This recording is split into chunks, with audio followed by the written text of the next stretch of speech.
Thank you to you wonderful subscribers. It's much appreciated, and for those of you that haven't subscribed yet, it would be much appreciated. What I want to talk to you about today is the sort of mini course that we've done, or tutorial I should say, video tutorial, on how to make a children's book.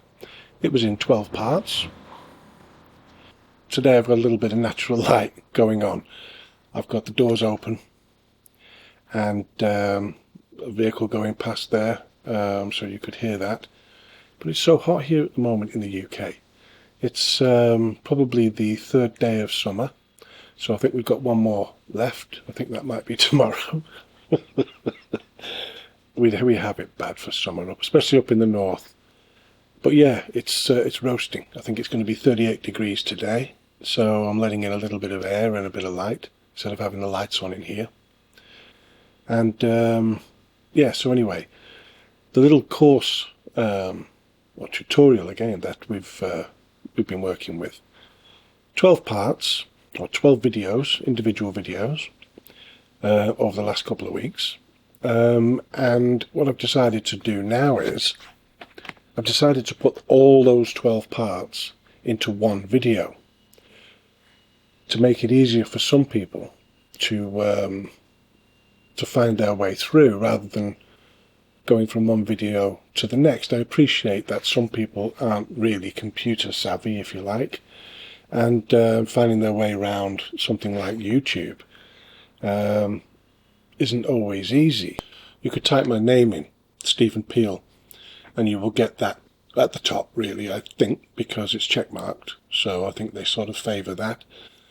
Once there, you click on that. You've got playlists. You can click on playlists and you can find create a children's book there and click full playlist and you'll get the whole lot straight through, and you can go through one at a time. They're all in order. If you wish, you can go to videos, that video button there, and you can just scroll through, and what you'd be looking for is all the ones with the orange top and bottom. If we go back to playlists, you'll see the green ones here, full playlist for that, which is all sorts of things on self-publishing, and there's 77 videos alone in that one category.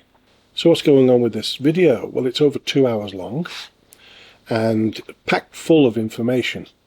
For example, setting out your manuscript, page and image dimensions, how many words in a children's book, understanding page bleed, create a folder in Canva. These are all helpful for you to create a book. Not just a children's book, you can use all this to create a cookbook, a travel book, a photo book, all kinds of things. So there's lots of great advice here, and you could follow this doing, like I say, whatever kind of book it is that you want, as long as it isn't sort of a long form book. I mean, you really need to create a manuscript in Word or something like that for that. And I'm showing you that anyway, but not in this.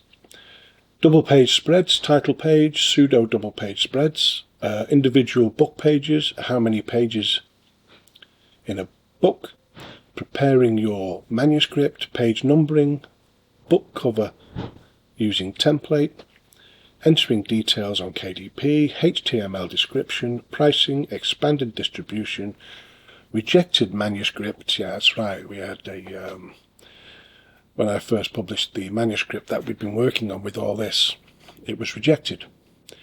But I want to show you how I fixed that without actually altering the manuscript at all, other than changing its name and getting back onto Amazon KDP, and I'll show you how we do that, because it might happen to you sometime. A+ content, using the 10 KDP categories, which I'm contacting Amazon to do that. So we've got a plane now and a truck going outside. I mean, it's never like this. Leaves rustling, wind blowing. Yeah, I kind of like it.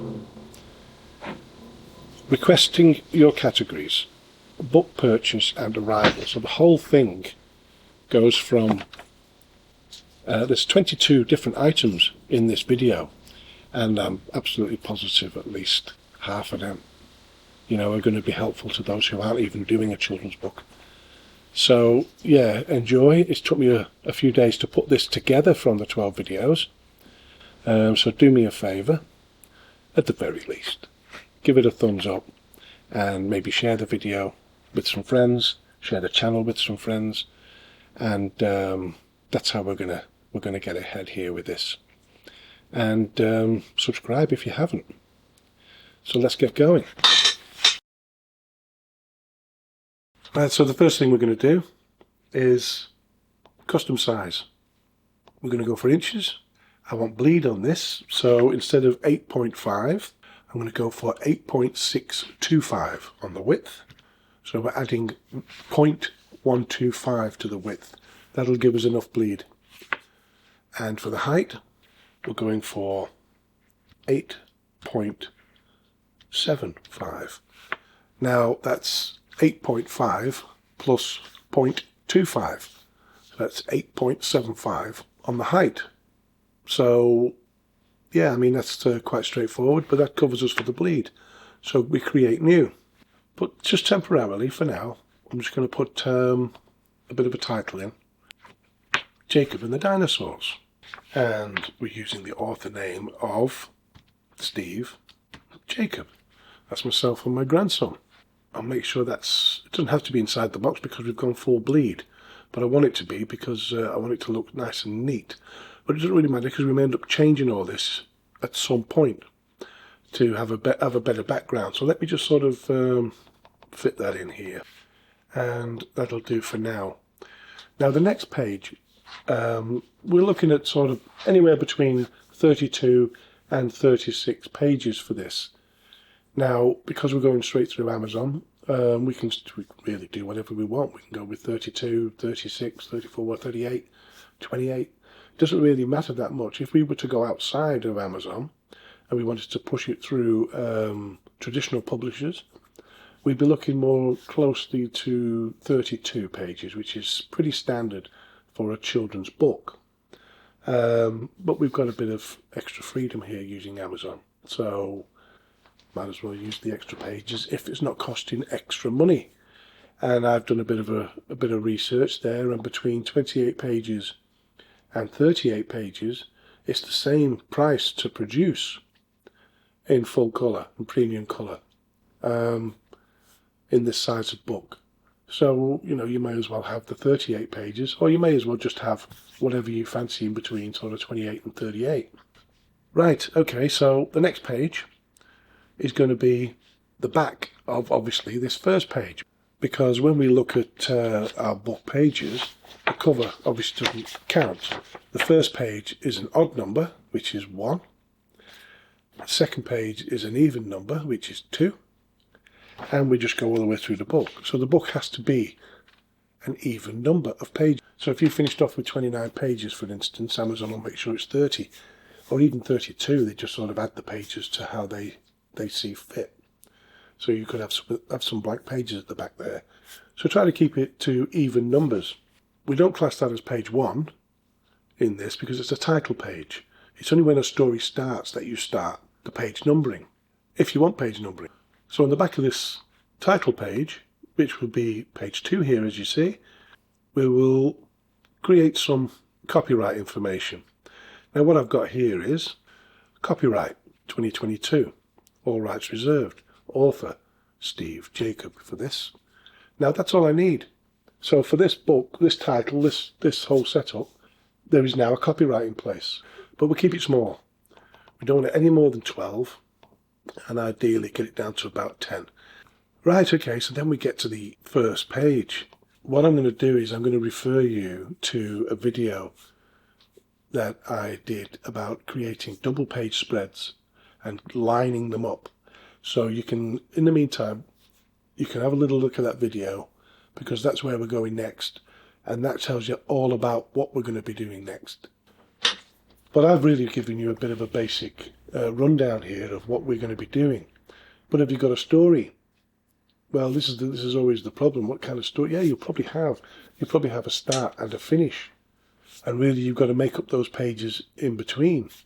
And you may end up changing it as you go along. I do. And sometimes I come up with an idea and think, well, actually, I'll now change that to that. and that's the way this story could go. So in my head I have an idea, which is Jacob finds a dinosaur egg, and at the end he finds the dinosaur. So who laid the egg? And returns the baby dinosaur to its parent. That's the idea. And anything in between is going to be the adventure. Hopefully you get some great ideas for your own children's book and even work along with it. Start now. Start your book now and use this information. There'll be a link here to show you how to take images apart, like arms and legs and heads and things like that, and be able to sort of manipulate them how you like. And yeah, so stick with us on this one. In the meantime, there'll be lots of other videos on different parts of publishing, self-publishing, low content books, all kinds of things. It's super important to get the image dimensions right. So if you've actually created a drawing on your desktop at home or your table, you'll already have the sizes there. You've got yourself a nice big piece of A4 or A5 or A3, whatever it is you're using, your art paper, if you're doing it that way, and you've drawn your image. And what you've not done is consider how you're going to get that image into the preset sizes for Amazon without it looking small in the image or not fitting into the paper. And you're going to have to chop some off and cut this, and then there'd be nothing worse. So that's not really been considered at that point, maybe. And it's something you need to consider if you've not started drawing yet. So let me give you an idea of what I'm talking about. This page here, Amazon will give me a size, say, 8.5 inch by 8.5 inch. Now, this is twice that. So it's 17 inches by 8.5 inch. It's important when doing a double page spread to keep things out of the center. So the center line will be down here for the page, and if there's any writing or important images, they need to be kept away from that center line. We just keep things away from it. We don't want anything to interfere with that line. Now, if I've drawn this image at 17 inches by 8.5 inches, well, yeah, it's going to fit perfectly onto this double page spread. But if I've created it at, say, 20 inches by 5 inches, bit of an exaggeration, but it's not going to look right on this page. Imagine that page being one of the presets from Amazon KDP. And this is my image that I've already created, but I can't get it to fit on this page. Even if I drag it, I'm going to lose the image.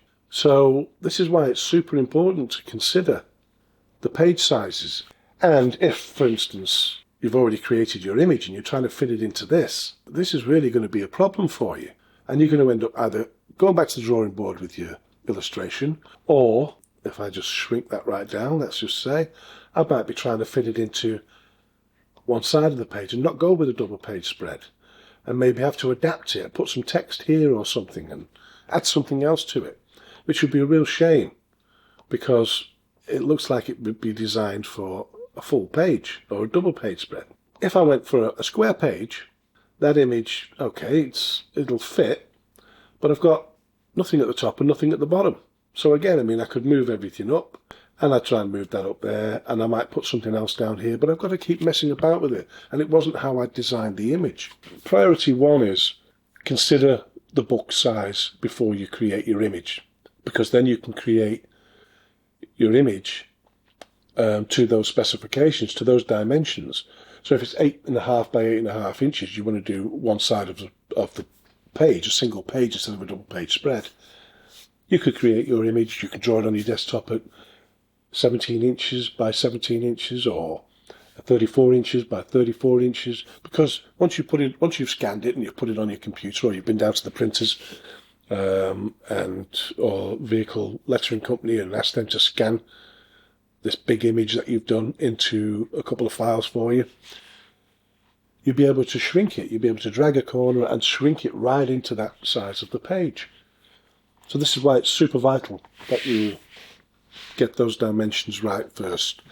Consider the size of the book before your drawings. If you've already got your drawings, then look for the size of the book on Amazon to see whether or not it'll fit your image, because you don't really want to be taking chunks off it, like I say. Now this is going to be a really tricky subject. because a lot of people have different ideas on how many words in a children's book. What age do children start reading? What age do they start reading and enjoying it with maybe tens of thousands of words and not really much in the way of pictures? So basically here, what I've done is I've tried to break it down a little bit and as I see it. So words in children's books for non-readers, as in, well, it speaks for itself, doesn't it? But young children who haven't really developed the skills to read, they can see the words, they can make a few things out, but it means nothing to them. Now, you can really have a book up to about 600 words, would be ideal for that, but plenty of pictures relating to the story, because somebody's going to be telling the child the story. And it could be a grandparent, parents, older sibling, anything. But or anyone, I should say. But really, it's a tricky one, but it shouldn't really be that tricky. The idea is to keep the adult entertained or having fun telling the story and seeing the reaction on the child. Letting the child see the pictures. Now, the child will be able to pick up on a few things. Let's say it's a rabbit, and the adult actually tells the child, says the word rabbit. Now, the child will be able to relate to the image of the rabbit, say, if they're familiar with that. So having that connection between the words and the pictures is super important. And the adult being able to tell that story to convince the child that the pictures relate to the story. And so they can both have fun with it. And then after that, the child can actually pull the book out of a bookshelf or toy box or wherever it might be and put it on the floor, put it on the desk and just go through the pictures, because the child will remember what the adult has said. But the story has to be important to keep their attention. It's the same with any sort of story. To keep a child's attention, it's probably harder than keeping an adult's attention. You know, we can sort of sit down for a bit and have a bit of a break. A child doesn't really walk anywhere. They run everywhere. Everything's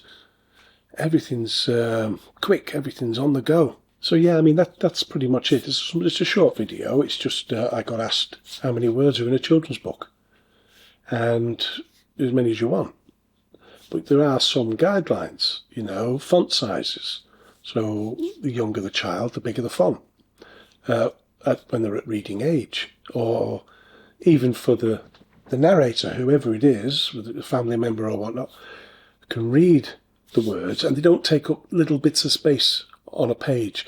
They're actually taking up some of the page for those young children that are more into the picture book side of things.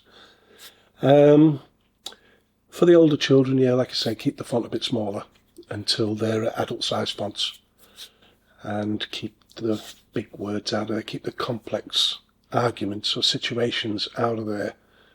Try to make it an easy read, paragraph short, chapters short, sentences short, just to try to keep their interest in the book. So like I said, there's lots of variables. That's just my opinion, and probably won't be your opinion. But that's not going to stop you from giving me a thumbs up for effort, okay? Now I'm going to put a little section in here that I've cut from another video that I have about page bleed and double page spreads, because I'm working here now with page bleed, and I'd appreciate that you probably will be yourself, because the idea of a children's book, especially a picture book, is to have the images going all the way to the edges of the pages. So let me just put that in here now. We work in inches, as Amazon US uses inches, uses the imperial system. 8.5 inches by 8.5 inches. This is the size of the book.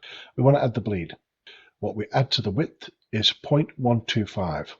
What we add to the height is 0.250. Now, there's no point in showing the 0. You can, if you want, make it easy to see. You can add the 0 here, but the zeros don't count for anything in this.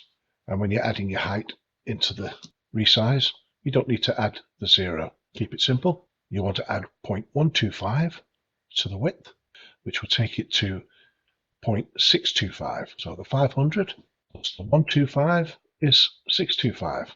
Again, just don't have to bother with the zeros. The height, 8.5 plus the 0.25. Add the zeros if you want for the sake of this argument. Put to 500. Add that to 500 and you have 750. But we're removing the zeros. And these are the measurements you want. You add these to the page when we resize. So we'll go to resize, inches. What we want is 8.625 for the width and 8.75 height. And resize. Design, resize successfully. So all these pages will be the same. Now your illustrations, you may have done them yourself. You know, you may have actually drawn these images, then copied them, had them copied to 300 dpi or at least 200 dpi and put into files for you. And you're ready to use them. You're just wondering how to set this out. So, yeah, great if you can do that. Or if you manage to purchase them, you have somebody draw them for you, design them for you. That's great. You know, I really recommend that if you can afford to. And you can get, you know, people just starting out who will give you a really good price. And that's something I'm going to do in another video. I'm going to put the word out and ask for an illustrator. But in the meantime, it's back to this. My page size is at 8.5 by 8.5 inch, and we're going back to the title page here. Now, I'll put a link to this above, but I've shown you how to draw pretty much 3D looking images, titles with Canva, and I'm going to use the one we made for my title. So I'm going to capture, put my left mouse on, hold down, capture everything there. I'm going to copy it and we'll paste, and that looks quite good there, but I'm just going to drag it down a little bit more, saving room for my author name and a little image. So yep, that looks good, and it stands out on a white background for this. Now for the main cover, I'm going to use this plus the grey background from this. Now we need some other lettering, and I'm going to just use straightforward lettering from the 3 selections here, and this is going to be Jacob, and I'm going to drop down one and I'm going to right align that so it fits like that into this top corner and bring it down a little bit. Now there's a bit of a big gap there, and I don't like that, so what I'm going to try and do is remove that. So I'll go to line spacing, and I can't see my image. Let me just move that out of the way. Capture all that in a minute. Just drag it down so I can see. And I'll go for line spacing on this. And I'll tighten that up. And that's a lot better. I could probably make that a little bit bigger. And I'll put a bit of shadow on that. So I'm going to drag all that now back up here. Good, I like that. And I'm going to copy that. I'm going to paste it down here, and I'm going to keep it over to this side for this, and I'm going to call it, okay, that's our author name, and I'll make that a little bit smaller actually. So we still want to try to keep a really nice interior page, because when people get the look inside feature, this will show up. The title page, yeah, sure, you've got a little image there, but when you click on it, when you click on this, look inside, you still want it to stand out. You still want there to be some sort of impact. So, and I think that does it. You know, you could do anything. You could change just change the back of that really to something else completely if you wanted to, and just lighten it a little bit, and that way you're still keeping your pages with some colour in. And there it is there because we've used it. The next thing we want to do is we want to make folders, a folder, to keep all our images in Canva. Now if you've not made a folder before, it's super important because it saves clogging up your uploads. If I go to File, Save to Folder, create a new folder, and we're going to call it Steve Jacob, and we're going to add to that folder. Right, so if we scroll down this side here until we reach folders, and we find our folder in here, we open our folder, but I want to add all my images in here, into this folder. So I use this top bit, the 3 dots, I click upload, I go to the folder, Jacob and the Dinosaurs, and I keep all my files in this area here. And that includes scenery. So that could be my first background, that could also be the title background. I'll have that. That'll go up inside here. Upload, the baby Jacob. I'll have that in there. So in this folder now, we have this design, plus the images, and we're going to fill it with all the images that we need, all the backgrounds that we need, everything. So that we can just go to it, we can just drag to the whole image, and we can put those backgrounds in if we want to. But I'm going to keep this background blank for now because I like it for a title page. I'm going to add the baby. I'm going to add baby Jacob there. I want more uploads, so I'll go back to upload, and I want an egg. Now I've already shown you in a previous video, and in previous video links, how to remove the background from images, if that's what you want to do. If you're creating images like this, and you're not using a designer to do it, an illustrator to do it. But I've already shown you that. Shrink it down, and we'll just put that there. Not too low, because I don't want it to, even though there's bleed allowed, I don't want it to actually go to the bottom. So that's it. That's my internal title page done. And we've got our folder set up. I've just removed these from here. Now when it comes to creating your pages, bear in mind that the average, or if you want to sell it to a publisher, if you hope it will end up with a publisher and not yourself, and it will get into the shops that way, try to aim for about 32 pages in total, including your title pages. And if you've got a blank back page, try to just have 32 pages. So with the likes of Canva or Illustrator or whichever it is that you're using, and you'll get the same effects with other programs. I'm just using this because I can only use one at a time, and I do like this one. Yeah, you've got page 4. You'll be able to see where it goes up to 32. 32 is a good number, but there's plenty of successful books out there at 28 pages and 38 pages. And in that bracket, the printing costs will be about the same for you. So, you know, you could do 28 pages, and if that's what it takes, and that's all it is, then so be it. You don't want to stretch a book out just to make more pages. But at the same time, you want something that feels like a book. You know, so the thinner it is, the less people are thinking they're getting for their money. So what you're going to do is when storyboarding, and I don't just mean grabbing a load of, well, you can grab a load of Post-it. That's page 1 and 2, you know, this is page 3 and 4, you know, and so on. You'll have all these all over the place. But it's a good way to do it, using little Post-its and to draw your images. Okay, so page 1 and 2 will be this, page 2 and 3 will be that. And do it on A4 paper, do little sketches, but work out what your story is going to be. You've got a beginning and an end, and how you're going to fill that in the meantime. You're going to fill it in with 30 images, 30 little story sections, or you're going to do 15 or so double page images. So you've got to get that in your head before you go anywhere, because otherwise you'll be kind of lost trying to fill things in and making things up as you go, which can be done. I've done it myself, and I actually had a successful book doing it. I've just sort of built it up based on the image I've been able to purchase. Right, so go back to here.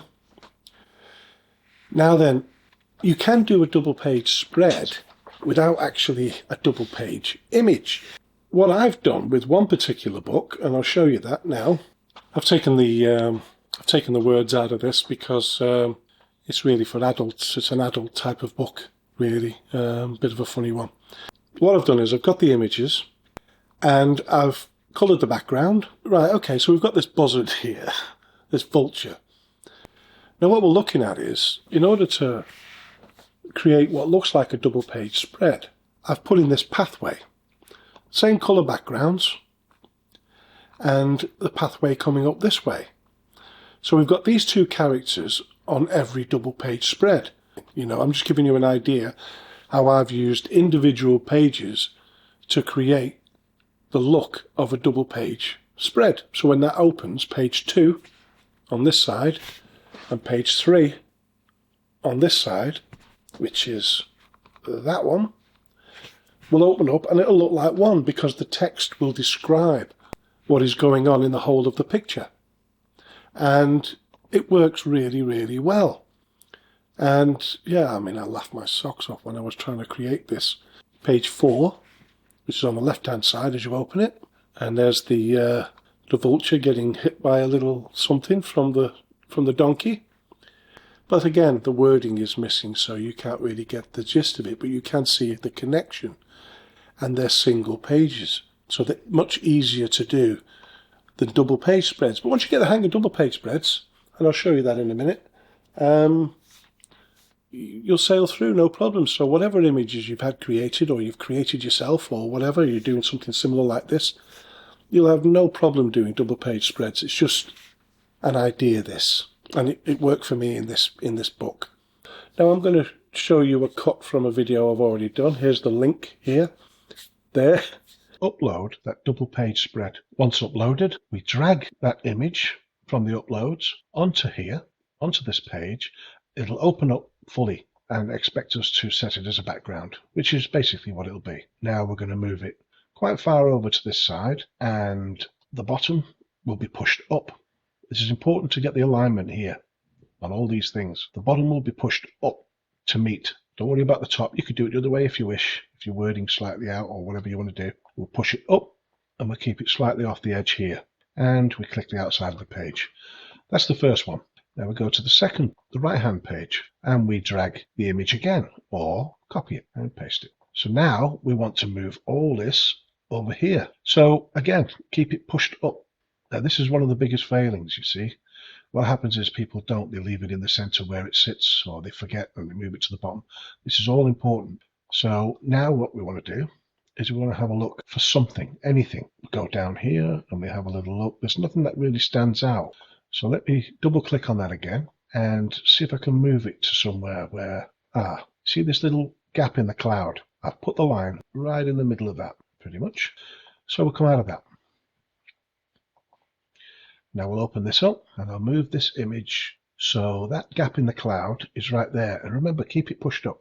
And that is right there. So now I know that once that gets printed, that gap in the cloud there is that gap in the cloud there, and we're good to go. Just double check it's pushed up, but make sure you don't move it out, move it along, don't nudge it.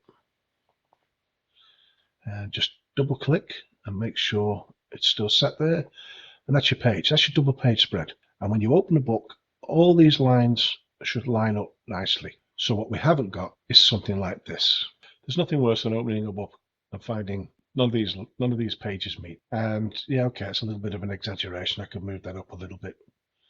Okay, so it's not as drastic, but still, even missing by this much, it sends everything out. When you're working with a double page spread, keep your characters away from that line. So for example, if this dodo was here, then chances are it would be split in two. It wouldn't be very clear. So always remember the center line. Keep things away from it. You can check that out. That's how you do double page spreads. That's how I do double page spreads. And it's really quite easy once you get the hang of it. We're going to look at how to set up the words in each page, how to set up each page, whether it's double page spreads or single pages. And we're going to look at putting those pages into position in the book. Again, whether that's single pages or a double page kind of look-alike with a single page and the wording on a blank page, if you like, to give an effect of double page. And double pages. Now they seem to be the trickiest for everybody, but I'm hoping that you've actually looked at some of these other videos now in this series. It's complete. You don't need to pay for courses. You really don't.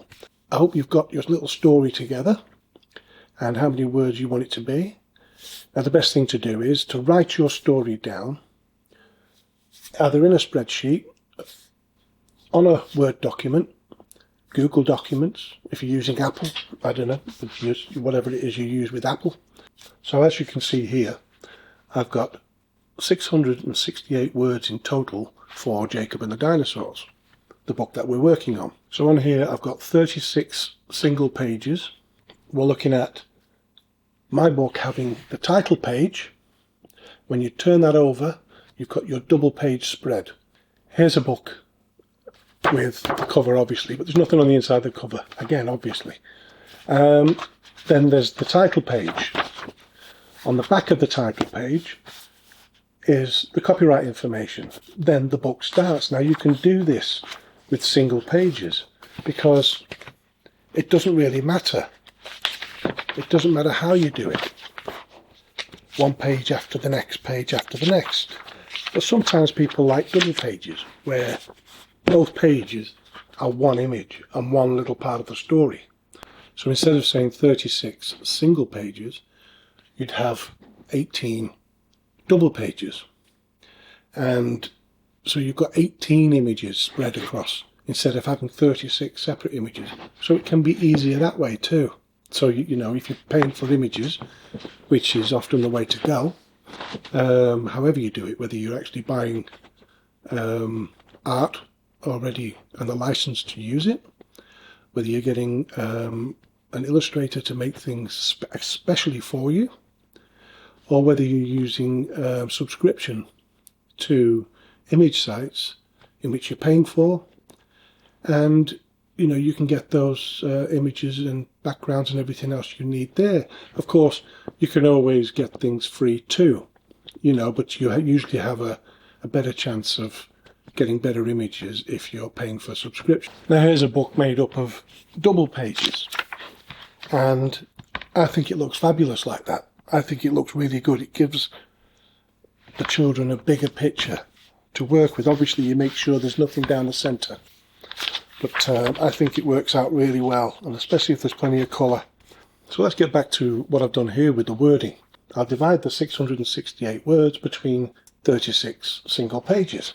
I get 18.5 words per page. So let's just clear a bit of space here to work with, and we'll get rid of that one as well. I'll look at splitting this down. Where's the best place to split it?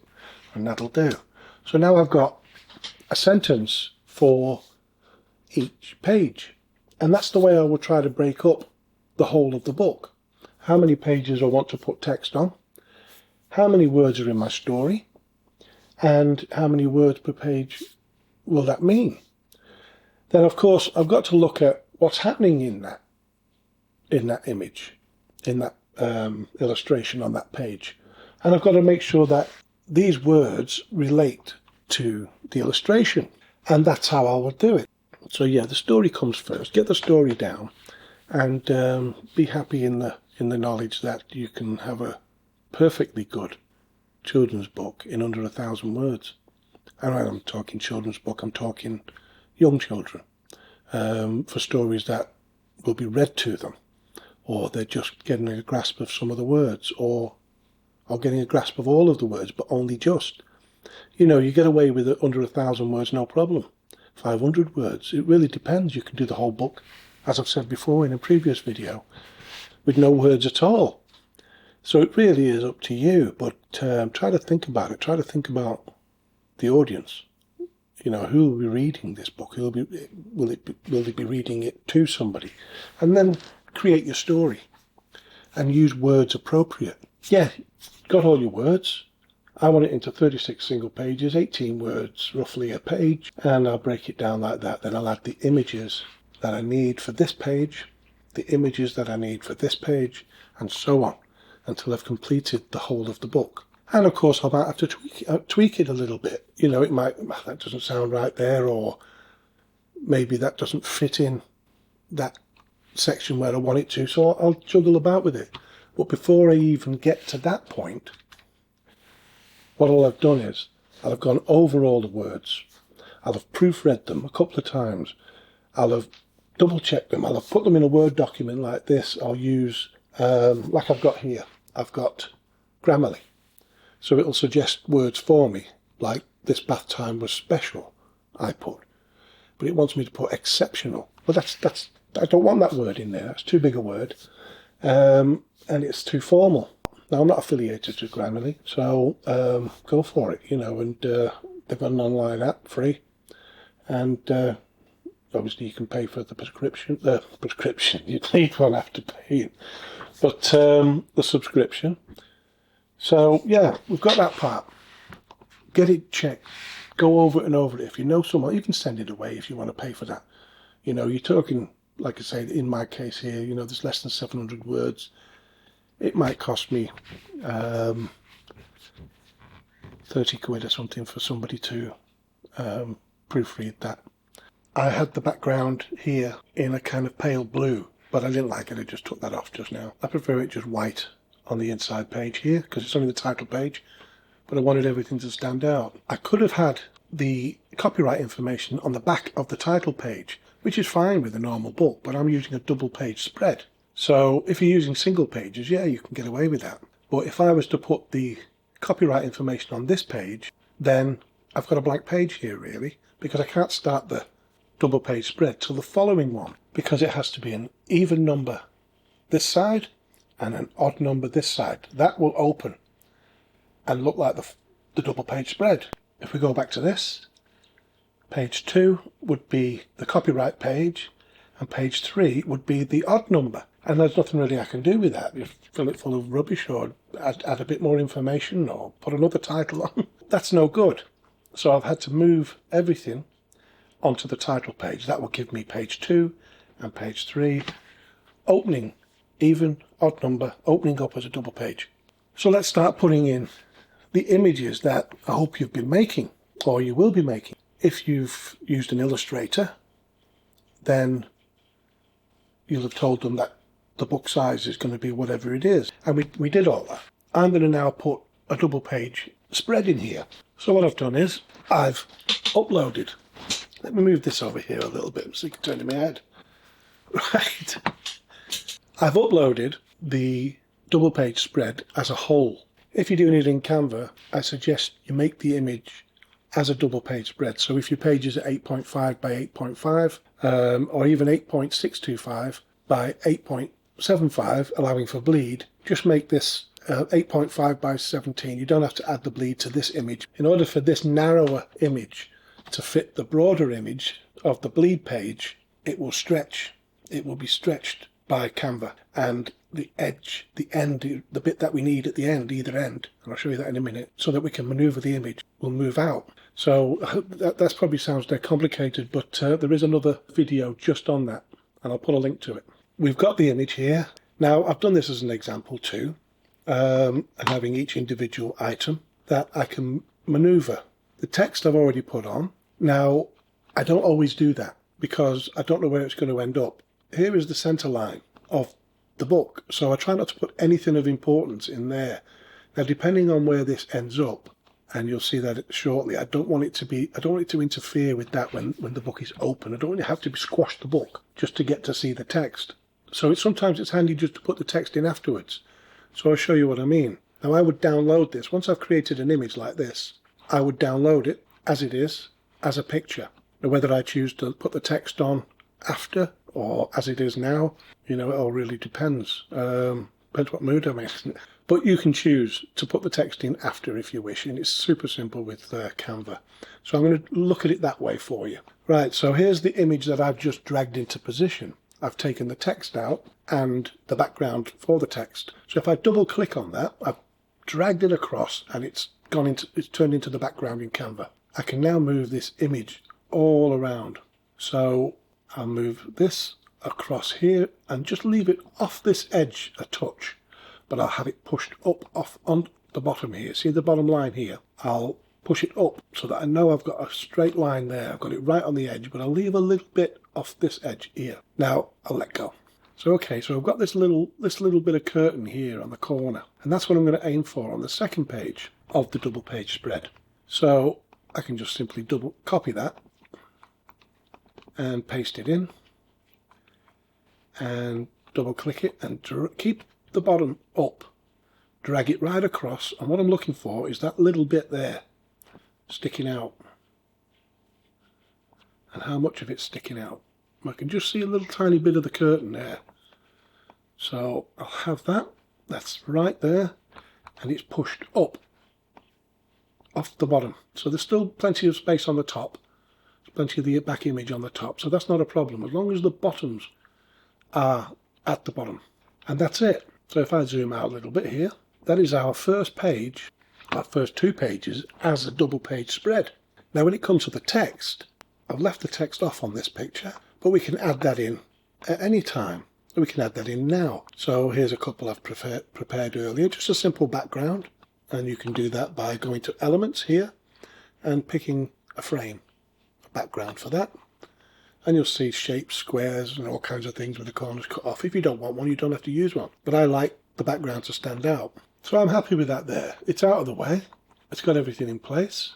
It's the sentence that I showed you earlier, how to do that. Break it down to make sure you've got enough. So how many words are in this? 1, 2, 20, 21. Okay, so there's a bit more than the average of 18.5 that I'd worked out for my book. But so what? You know, the next one could be a lot less.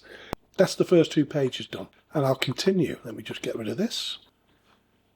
But this time I'll use an image with the text already in place from the uploads. Now if you put them in your folder, just go to your folder and get them from there. I've just, which is what I've done basically.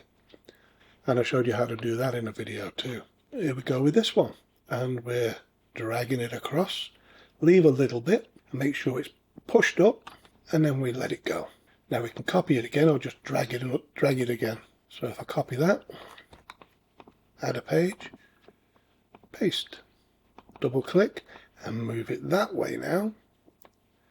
And let's see what we got there. Yeah, we got a little bit more of that curtain. So maybe just to keep things even for that one, because it's the same background, I'll move that over a touch, as you can see there. And I'll move that one over a touch. Pushing it up, making sure it's up off the bottom. Forget about aligning it to the top. As long as we've got the bottoms right, all these things will meet up. This line here will meet up with this line here. And all the lines will meet up. So we continue on.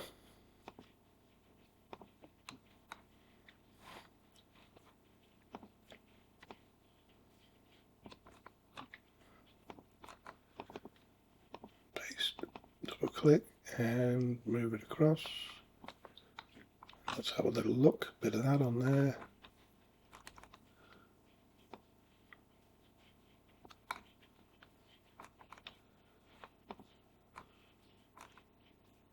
Okay, cool.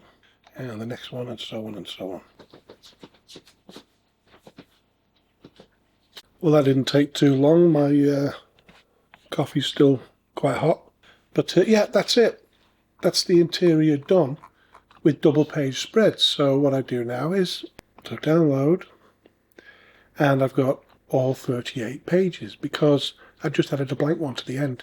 It's good to finish the book with even numbers when it comes to Canva, or when it comes to publishing to Amazon, because they're gonna round it to even numbers. They're gonna round it up, not so much down, to even numbers. Because that's just the way a page works. 1, 2, 1, 2, all the way through the book. So it's got to end in an even number. So you might as well put that blank page in. So all pages are done. PDF print. Don't mess with anything else. And download. And that's it. That's the interior done. And I open that up. And there it is. I'll shrink that down a little bit. Well, look at what happens if you just want to use single pages. Right, so what you can do is, page 3 will be the page on the right, as we've said. And page 2, the even numbers are always on the left. I know it sounds odd, doesn't it? But that's the way it goes. So what you're going to do is, you're going to need to put a lot of content in just one page. So you've got a lot of pages to do. Even if you have 32 pages, 30 of them or at least 28 of them, are going to be images or stories in them, little snippets of the story. We're going with our first 2 pages again. I've took that whole picture and condensed it into 1 page. But like I say, you've got to bear in mind I've got another 28 pages at least to do, which is fine. You know, it could be jam-packed with all kinds of stuff. Single pages are fine, and you can get cram more of a story into the space you have. And like I said before, you can't just keep piling pages after pages. You know, you've got to keep it into a certain figure. And I recommend somewhere between 28 and 38 as a max, because the price of the print costs through Amazon don't vary very much in that bracket. And sort of, it won't affect your royalties as much. Once you go out of that, you're going to have to put the book price up to cover the same amount of royalties you'd have got with a couple of pages less. So I try to keep within that bracket. It's the price of colour, you see. And the other thing is, if you put too much colour in, too many darks, too many blacks, and it's too thick with colour, then you won't be able to use it as expanded distribution.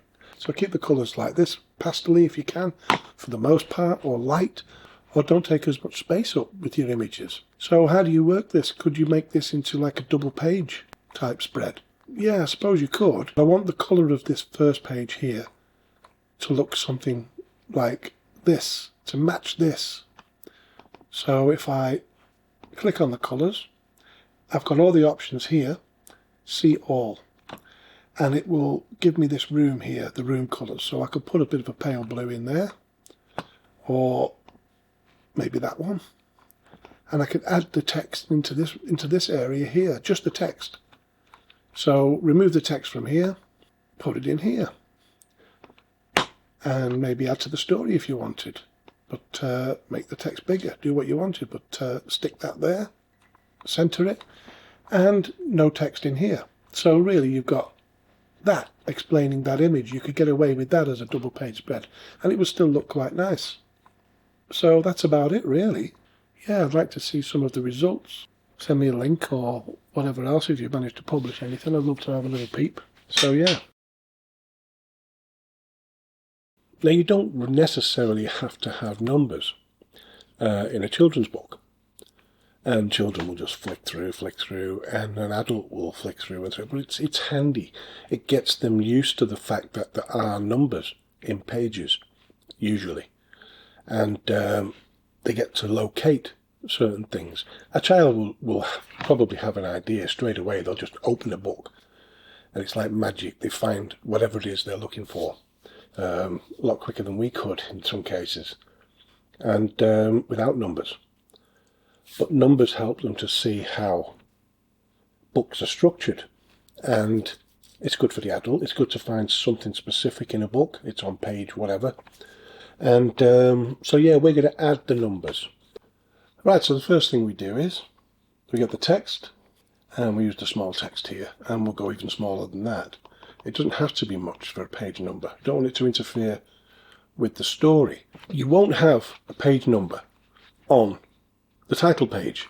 You won't have it on a copyright page or a contents page or an acknowledgements page, and that goes with books with chapters. It would be page 1 would be at the start of chapter 1. No other pages. So however many pages you've introduced the book with, none of those have page numbering. If I pick the text, which I have there, and I put page 1, write that however you like, just put page 1 in with no numbers. You put it in the corner. Like I say, you can't put it on the title page, but you can put it, or you should put it, on the first page of the story. The first page happens to be page 2, which is the left-hand side of the book. As it opens, the page number would be in the bottom left-hand corner. So there's nothing interfering with the binder. So you've not got any numbers down at the bottom of the binder. So we copy that, paste, and we move that into the right-hand corner, and we put page 2. Put it in the middle to save all that if you wanted to. But I like to put them in the corner here. You can, like I say, you could just put it straight bang in the middle there, and you've not got that issue. Either way, we could say that a double page spread is one page, but you couldn't have just page one on a double page spread. It would confuse the child, because as they fold that page, this hasn't got a number on it, and they go straight to 2. It doesn't matter what the image is. You're better off keeping them familiar with the idea that 1, 2, 3, 4, it all follows. You don't skip a page. So 1, 2, and so on. So this double page spread has 2 page numbers. I want to go to page 1 again, copy, and I'll move it down because this is page 3. And I'll change the number on that. Now it's put it exactly in the right spot because I've copied and pasted it.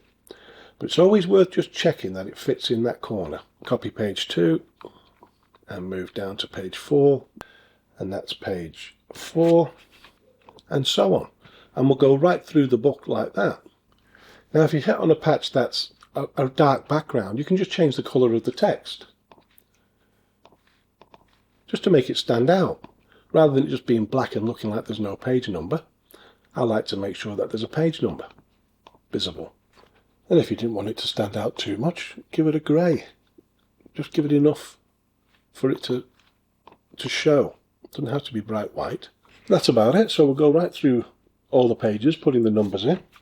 And then I'll go back to here, to share, download, PDF print, touch nothing else, and download to your file. And that's ready for uploading to KDP. Or wherever else you've got it set up. We know how many pages we've got because we've already created the manuscript, and we've got 38 pages. So what we do now is we just have a quick scan to make sure everything's how we want it. We go to KDP cover calculator. This is really easy, and they've made it even easier. I mean, this recent update this year, so much better than the last one because you actually get the sizes you need, and I'll show you what I mean. The binding type, let's just zoom in a little bit on this. I'll leave a link for the address in the description, but it's kdp.amazon.com/cover-calculator. Right, so the binding type, paperback. Interior type, premium colour. We're having paper type, well, it's white. That's all we can have with the premium colour. That makes sense, doesn't it? Page turn direction. Left to right we want. This can be confusing because we want page turning direction from the right to the left as we think of it. So you'd be confused and you'd be thinking, well, hang on a minute, maybe I should go right to left. Now, obviously, some countries can do it the other way around. They might even do it upside down, I don't know. But we go normally from right to left, but that's not how they're describing it. They're describing it as how we read it. We read from left to right. It's not so much the page turn. Stick with the top one, which is left to right. Measurements in units, we're keeping it with inches. Interior trim type, size is 8.5 by 8.5 inches. Now you don't have to set the bleed there because it's going to do that for you in the calculation, because covers still have to get trimmed and there's colour all the way to the edges, so there's always bleed involved in that. So we still put 8.5 because that's the interior size that of book before bleed. So 8.5 by 8.5 inches. Page count, we know it's 38. Calculate dimensions. What we've got here is, you can just keep reading all over that if you want. You don't really need to. I don't bother with that. I just download the template. It comes in a zip file. You open the zip file and you've got the, I love PDF, is the PDF reader I'm using. So in case you're wondering what that is, you might use Adobe or something like that, or Foxit or something, I don't know, it's up to you. We want the paperback. So we'll copy that from there and put it into our file with our manuscript and our other bits and bobs. And there it is. Right, so what we do now is we click on the image and we have a little look here. We've got the width of this cover will be 17.339 and the height will be 8.750. You don't have to have the 0 on the end if you don't want. It means nothing. And it gives us more detail than it used to do. It gives us these sizes where we had to calculate them ourselves before. And it's got them in millimeters too. So you can use millimeters, that's what you're using. Spine width is 2.27 millimeters, which is really, really thin and too thin for putting any wording in. So we don't have to worry about that. So premium colour, 38 pages and white. So we've got everything there, and it's these measurements that we want. The 1739, so we'll add them. We'll just shrink this down and we add in those sizes. The width is 17.339 and 8.750. So that's it. Create a new design. This will be our cover. This is our finished cover size. We go to the template. So we upload the template that we've downloaded and put in our file. Once it's uploaded, we click it onto there. We don't drag it into position, because dragging it into position, and I'll show you what that does. Drag it, what we end up with is all the edges missing, and that's no good. That really is no good. Let me just give you a better view of that. We need the pink on the edges, and because we've dragged it, if I double click that image, you can see all the bits on the outside of the frame that we're going to miss. So we can now detach that from the background, and you can see all that pink stuff's back. So if we stick it right up into the corner and drag it, now this should meet that corner exactly. There it is. So that's perfect. So we know we've got all our measurements right. The 17.339 and the 8.750. Now what I'll do is I'll fade that into the background a little bit, and we're all set. Now we're ready to fill this space in. Remember, this is where the barcode location will be, so we don't want anything interfering in that. What we're going to do now is we're actually going to drag our images in. Now, in previous videos, you'll remember I made a 3D kind of looking dinosaur title for this book. And we've set all that out in the manuscript anyway. You've got the baby Jacob and the egg and the title. It's all there. So what I'm going to do now is I'm going to put this stuff into here, and let's start building it.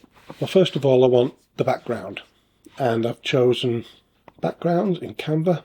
I want the stone. Now, because I put that in the background, you can see that the template is in the foreground, because I've chosen a background image from backgrounds. But I just want to move that out of the way a minute, because I just want to have a little look if I edit that image in the background and lighten it a little bit, add a little bit more contrast for this, so that these lines all stand out on here for me. And that's it really. That's all I wanted to do. So I'll put that back in place and it clicks. Right, okay. Now I want to put in that 3D image. Now you can make your title any way you like. You can make it right now with all these texts. Well, most of them anyway. A lot of them are Pro. And if you've got the Pro account, great. But otherwise, you can just click on one of these, and you can put that in place, and you can alter it from there. Double click it, change the text. Double click, change the colours. You can effects. You can choose from here. You know, so you're getting a nice effect there. All kinds of things, because we've already created one. And there it is, I've uploaded it. And click on that, that's the title. And we want it inside these pink lines, because anything on the black line out will be trimmed off, or could be trimmed off. I'm going to drag that so that there's a little bit either side of the pink line. These can all be adjusted again later. Now I want some text. I'll go with that. Type in Jacob and and I'm going to put that here. So I'm going to shrink that right down, and I'm going to align it here. I want it going to the left. You can do anything you want. I'm going to put that up on here. It's still hanging over a bit, and it's in here. So I'll shrink it down a little bit more. And now I'll go to effects. I'm going to put some shadow on that. I'm going to copy it.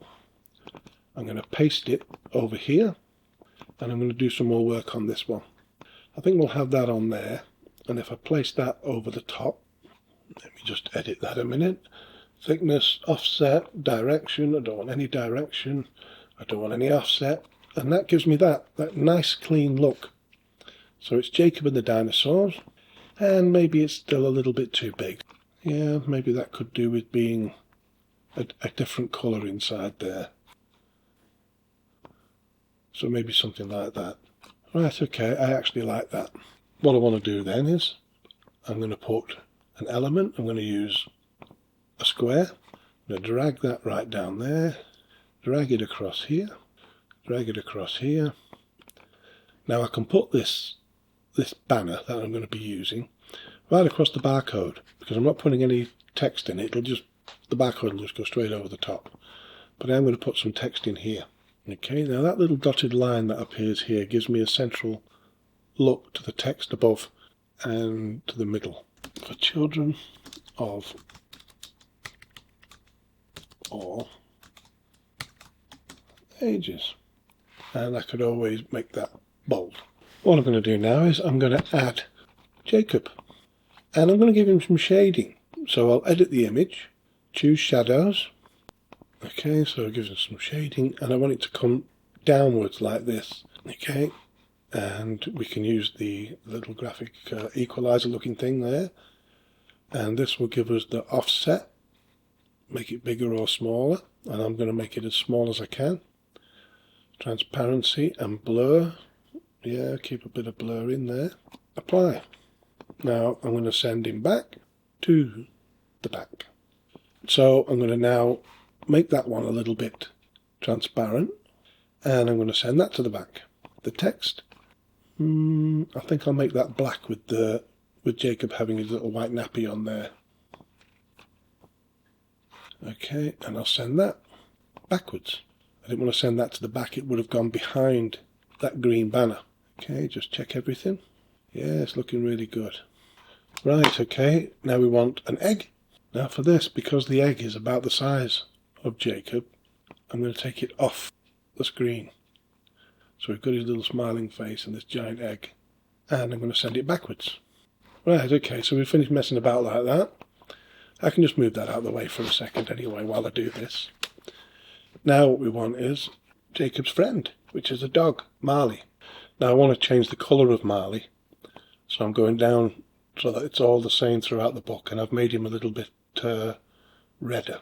So I'll go down with the brightness up a little bit with the contrast, and so I'm going to put the images now on the back here, on the back of the book, from the inside of the story, so that if everyone picks it up or looks on the back, they can see what the interior's going to be like in full colour for this. And don't forget, you can use this idea for any kind of book. So I'm going to go with that one, and I'm going to put it up into this top corner and drag it then. So that'll do us there. I'm going to pick this one and push it up into the top corner of that image that we just put down, and it'll click sort of into place, and then we can drag the other corner, and that way we get the same size. And another one. Okay, so I'm going to put that up against that corner again and drag this in, and it gets me the same size. I want to put a couple of dinosaurs in here. So here's one. I'm going to put that right there, and I'm going to put some shadow on it. Same again, the page lift one, so everything sort of looks the same. And now we could put some text in here. In Elements, you'll find all kinds of boxes, and I'm going to use this one. And I think what I'll do is, before I go any further and before I forget, I want some shadow on these too, but I'm only going to go for all the way around on these. And I'll put some text in here now. So there's my text. Follow Jacob from Bubble Bath to the land of the dinosaurs in this fun-filled, full-colour, full-page adventure picture book. Now I can remove this background, and there's my cover, and I'm happy with that. So I'm going to save it by downloading, PNG for the best quality, leave all these other buttons and sizes alone, download and save it into the file with your manuscript. Okay, you say, why have you saved it as a PNG and not a print-ready PDF? Well, I always do that because there's always a chance I might want to use this in a post, social media post or a picture or advertisement or whatever I might want to use a cover for. And I can't do that with a PDF. You can't just put a picture of a PDF in your social media post or any other kind of post on your websites. So I always save it first as a PNG and put it in the same file as the PDF print. So that's that done. So now download PDF print and wait for it. And there it is. Now I'll download that and save that in the files with everything else. So the first thing is we've got our folder. I'm presuming you've got your folder. If you've been creating a children's book or when you do create a children's book, keep things in a folder simple. So here I've got my cover in the PDF format. I can use PDF or PNG. I can work with either. But I've done the cover version and I've just shown you how to do it in the cover cover template because that's what most people seem to do, and you know they can rely on preset. I've got Jacob and the dinosaurs. So if I click on the PDF cover and just double check everything's okay on there, and it's all looking good to me. There's the PNG version, and here is the manuscript itself. We've gone through page numbering, we've gone through setting up each page so that it acts as a double-page spread once it's been printed. We've gone through all kinds of things getting this book this far in the series. Right, so now what we're going to do is we're going to go to Kindle Direct Publishing. You've got your account, you know where it is. If you haven't got one, get one. And there's more information in my videos on all that. And we're going to start putting in the details. Now what I've done is, we've got here book title and subtitle. I'll open this document that I've created in advance. And the title is Jacob and the Dinosaurs. Okay, so we've got that. Now the reason I've put it in a Word document is because I can do a spell check on it and everything. It's important, so important that you get your spelling correct, especially in the title and subtitle, because you won't be able to change them. So if you've made a mess in those two parts, that's the end of it. You'll have to republish the whole book and close that one. So yeah, put it in a spreadsheet, Word document or a document, check for spelling, and then you're good to go. So I'll copy that, and I shall put that as the book title. Now when it comes to the subtitle, a lot of people like to cram them full of keywords. Well, I don't. I like to have it so that it reads as part of the story. So, like for instance, when baby Jacob finds a gigantic egg in an egg hunt, he has no idea it is a dinosaur egg. Now that's a story rather than something like gigantic egg, dinosaurs, dinosaur book for kids, dinosaur world, dinosaurs. You know, filling it up full of all that kind of stuff. I like it to read so that when the customer's looking at it, they get a little understanding of what it's about instead of a jumble of words. And yeah, I appreciate that this is an ideal place to put loads of keywords. It's probably the second best place to put a load of keywords other than the title. But I still got a few in there. I've got dinosaur, I've got egg, I've got Jacob, so if anyone's looking for that, Jacob and the dinosaurs, you know, there's always that. It's not a lot. There's not a lot of keywords in there, but I don't care for this. So I'm going to copy that because I know the spelling's correct now. If I just type it out again, I might not know that. So that's those two done, and they're finished with.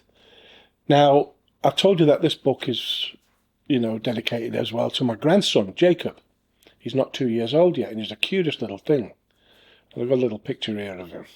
So it's Steve, which is me, and I'm going to put that in for the first name, and at the last name, because it all comes out as one name, Jacob. So that's that, Steve, Jacob. That's my author name or pen name, pseudonym, however you like. Contributors. Well, I've already mentioned an illustrator who created some of the images, which I purchased on a subscription basis. So I've already done that in the book, and I'm not going to put it in here because that would mean really they'll be looking for a link to that person, or company, or whatever, and it's really not worth the hassle. If, for instance, I'd worked in collaboration with an illustrator, and we worked together to create a book, which is a video I'm going to do soon, then I'd like to, add their details in there, and that's the way we'll work it. But as I use images at the moment for this book on a subscription basis, and I can play about with them however I like, because I've got the rights for that, I've purchased the rights to do that, we'll leave it blank for now. So we come to the description. Oh, excuse me while I just have a little... My wife made me that before she went out, and I usually let them go cold, and because I'm always busy, my mind's always chocker, and I have to be reminded that I've got a coffee there, but it was nice of her. And right, so we're going to use HTML. Now, I've done a video for that, all on HTML, which you can see in the link. But we're going to keep this really simple. I'm going to put this bit of code in the description. Play about with the code as well, see what happens. This code here is for the heading. And this code here is for each consecutive line, and that is just for the end. Now, people who know HTML might look at that and go, yeah, but you could have done this, and you've done that about the wrong way, and you've done this and that, and sure, it's quite likely, but this works, and it's easy for me, and it'll be easy for you. Right, so we've got the heading here to put in, and we're using this code here. So I'm going to put the heading, which is Jacob and the Dinosaurs, as we know, here. So I'll delete that. Jacob and the Dinosaurs. Okay, check the spelling, everything's okay. Now you can edit the description, so if you want to change that at any time, that's not so bad. So if you make a bit of a cock-up, if you make a bit of a mess with the spelling, then you can always go back to that. So that's okay. So the next bit is the description lines.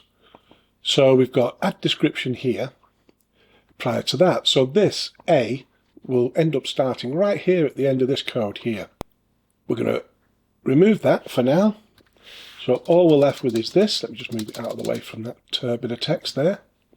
Now we go back up here. I've already created the contents on each line. So for the first line I've put, follow Jacob from Bubble Bath to the land of the dinosaurs in this fun-filled, full-page adventure picture book. So I shall copy that, and I shall place it just before that bit of code. We go to the next line. So I shall copy that, and I'm just going to place that right here at the moment for the next line, and I'm going to copy that bit of code without the full stop, and I'm going to place it at the end of this one. So then we go down to the next line. I shall copy that, and I shall put it on the next line. And I shall copy this code again, copy, and paste. And I'll go down to the next line. Now you can write your description however you like. I'm just showing you how I've done mine. You can add as many lines, don't have lines, just have one paragraph, or a few sentences, or however you want to do it really. So that's that done. So I want to copy this again from the end of this one. And I'm going to put that in there. And I'll go down, just move these gaps. I don't like gaps between anything. Okay, and I should go down to what I think is the last one.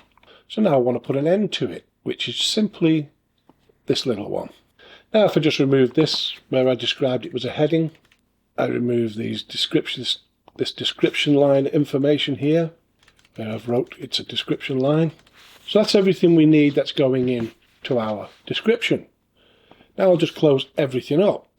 so that there's no gaps between each line. I'll move down to the next one and delete, and to the next one and delete.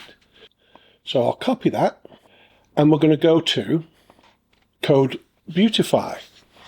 Now there's a link in the description. Right, so what we do then is it's the most basic, it's simple, and it works. So I've copied from the document. Now I right click on my mouse and click paste.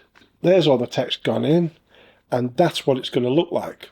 So you can see all these little bits of code have sort of give me a colour for the title. They've given me the spaces between each line. But we're not finished there. We can still play around with that. So if I go back to the document here, for argument's sake, I'm going to go back on the buttons. Just to make things clear for you, so you can see what I'm doing. What I want to do is I want to change the colour of this to a different colour, to something a bit nicer than that pale blue that you've just seen on Code Beautify. I don't really like it. It doesn't stand out enough. So we'll change this colour.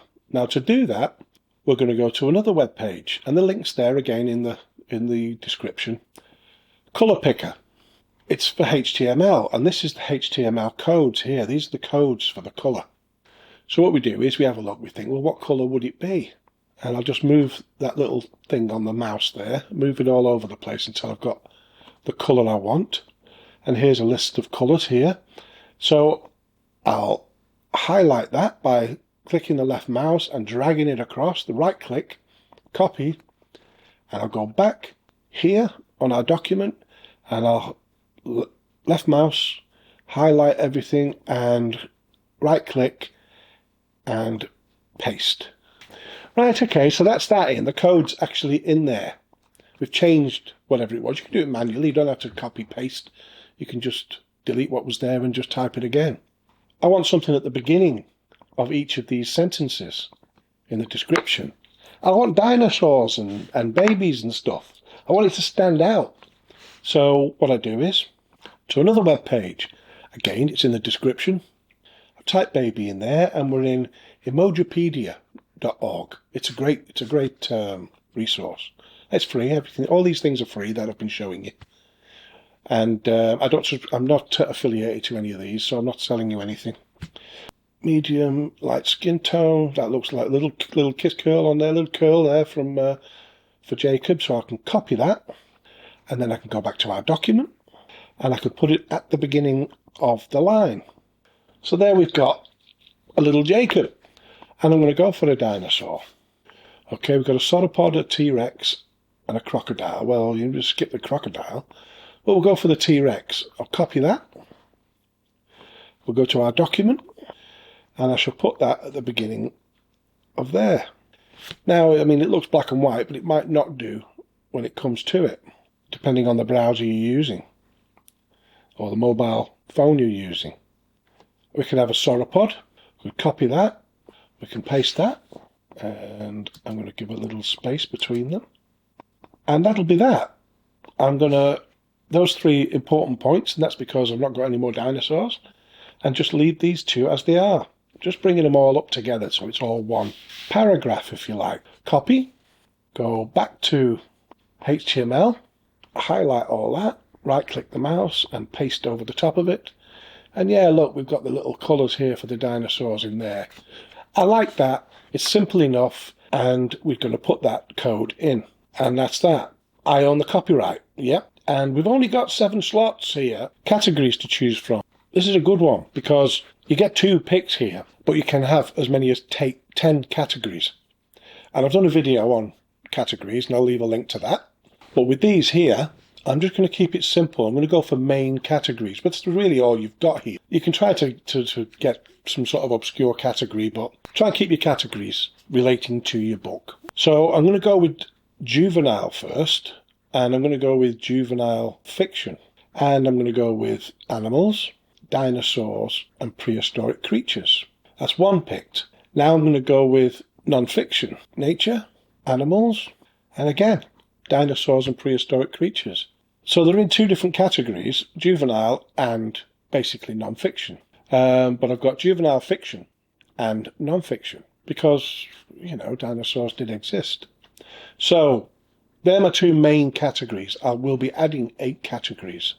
Does your book classify as any of these types of books? Choose all that applies. Low content book, journals, notebook, planners. Nope. Large print books contain 16-point font sizes or greater. Yes. If you check this box, large print will appear on your book's Amazon detail. Does this book contain language, situations or images inappropriate for children under 18? No. And we'll go to the next section.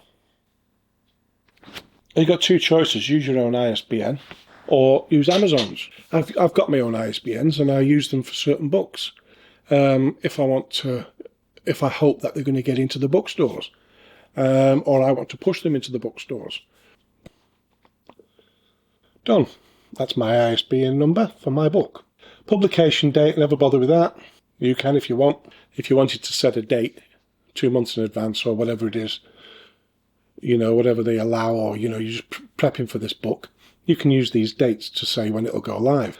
Right, I want premium colour interior with white paper. Trim size. Select a different size. I want 8.5 by 8.5. Full bleed, but only in PDF, which is great. That's the way we're going. And I'm going for a glossy cover because it's a children's book and they can wipe the grubby bits can be wiped off. Upload a manuscript. Okay, Jacob and the Dinosaurs. Launch cover creator or upload a cover you have in a print-ready PDF only. So that's the way we're going now. Upload the cover, and there's the cover. Uploading. Save successfully. Launch previewer. Now this can take quite a bit of time. When we get this loaded, we need to go through every page, and we have to make sure every page is aligned. There's no big gaps. There's no difference because we're using double-page spread in this. There's no big differences in the 2 pages. If there is, back to the drawing board on those pages and readjust them. The cover looks great. And there's just enough gap here from that side, just enough gap here from the binder. Right, okay, everything's in place. That misses the text as we expected, and it's in front of the green line like we talked about. Yeah, okay, that works. So now we go through the book. Here's the big tester. You can see here on the dotted line there's a bit of shading, but there's no warnings. And that's what you look for. Normally you get a warning if there's a real issue. And the text that we did on the inside page just narrowly gets in there, so that's good. But yeah, author Steve Jacob, illustrated by Steve Jacob and the illustrator. We're looking for where these lines meet up. Curtain rail, that's great. Curtains meeting up in the corner. Skirting boards are good. Everything's in, text is in, page 1, page 2. Next. Everything looks great. Check all these lines in order to get that double page spread perfect. And it is. Now I'm just going to go through the book and check this before I press approve. So bear with me a second. So approve. That's that done. Now it's time to work on the price. And this has come straight after Launch Previewer. Now you can see here all the details. The printing costs are $3.65. So that's basically what Amazon's charging, plus distribution costs and the printing company's costs, all kinds of the paper, the ink. So I shall save and continue. And here's the last part, which is paperback rights and pricing. All territories, yep. You can choose individual territories if you want, but really, you don't really care. Primary market is always really Amazon.com. You can choose from whichever you like, but the primary market, it's the biggest market, is Amazon.com. And most of my books are sold in Amazon.co.uk. Now it's time to set the price. Expanded distribution, we can have it. You can't always have it. If it's not there, it means you've either got too many pages for the type of book it is. There's too much too much colour being used.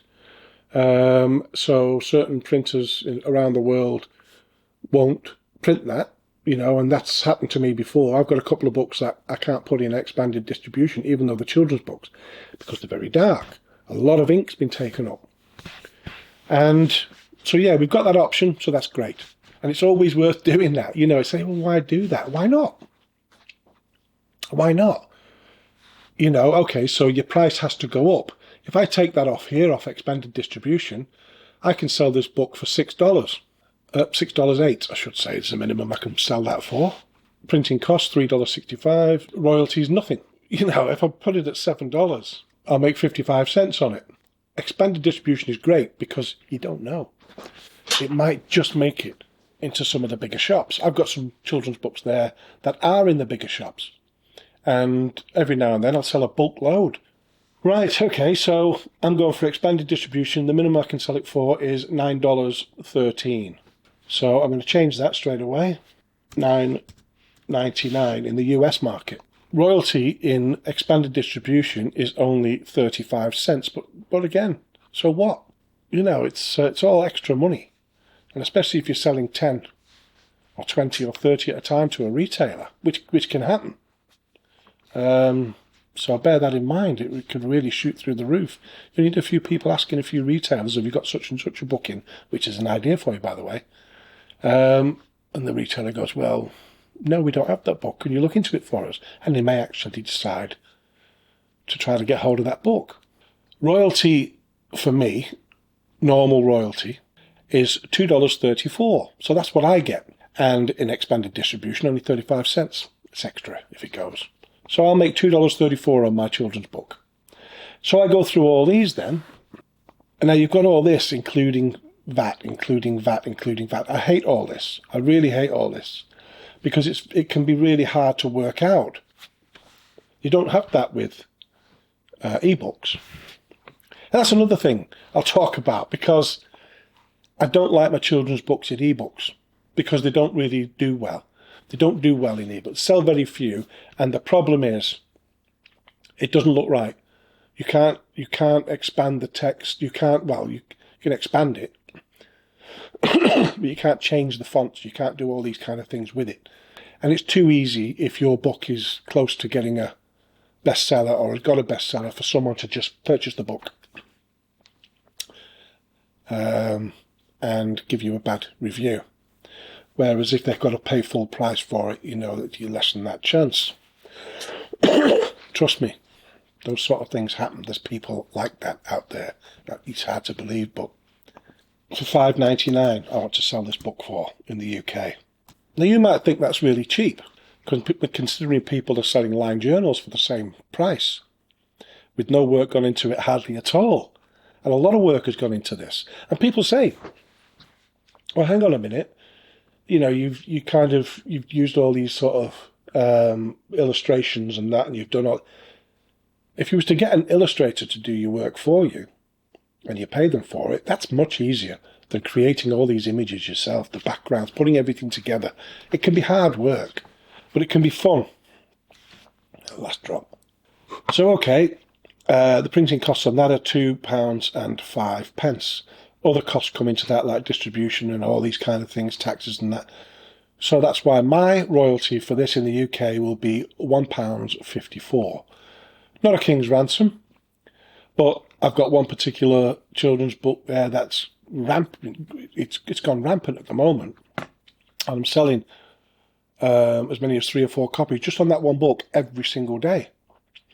And I'm thrilled about it. And it's gone into expanded distribution and selling through retailers. So when you think, okay, £1.54, but if you're selling 4 copies and you're getting £6.16 or whatever it is, you can't argue with that every single day on top of all your other books. And you don't know how big it's going to get from there, or if it does, but it could. My royalty on expanded distribution is 35p, which is better than 35 cents, as it happens. So now I've got to go through these, and where it's got including VAT. If I put $5.99 for the euro, it's got $6.41 including the VAT. Now I've got to bring that down now so that it's not looking like €6.41. Bring it down by what? So if I go to 5.49, no, I'm still sort of up there. So if I go for 5.60, and there's me 5.99. So I've got to do that with these. And it sort of really bugs me that I've got to do that. Right, okay, that's all done. Now you'll see here on the right hand side, .com and .co.uk for me, expanded distribution is only offered in these two regions, not offered in this marketplace for France and Spain and so on. I've no idea what the reasons are for that. It may be that there's no one to sell it to. It may be a language thing. Now then, I can just save it as a draft, or I can publish the paperback book. Good, it's been saved as a draft. Now, what happens to it from there is, if I go to bookshelf, so we're just waiting to continue the setup here, as it says draft. That's what the cover looks like. There's the author name. So in the previous video, we created our manuscript and our cover. We filled out the Amazon KDP bookshelf information for this particular project, and we just have a quick flick through it now to make sure everything's all right.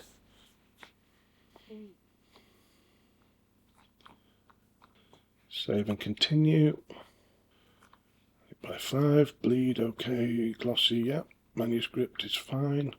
Uploaded file cover, launch preview, that's all been done. Save and continue.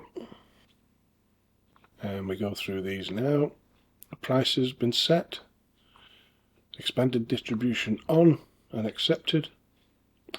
Primary marketplace.com. And I'm now about to publish this book.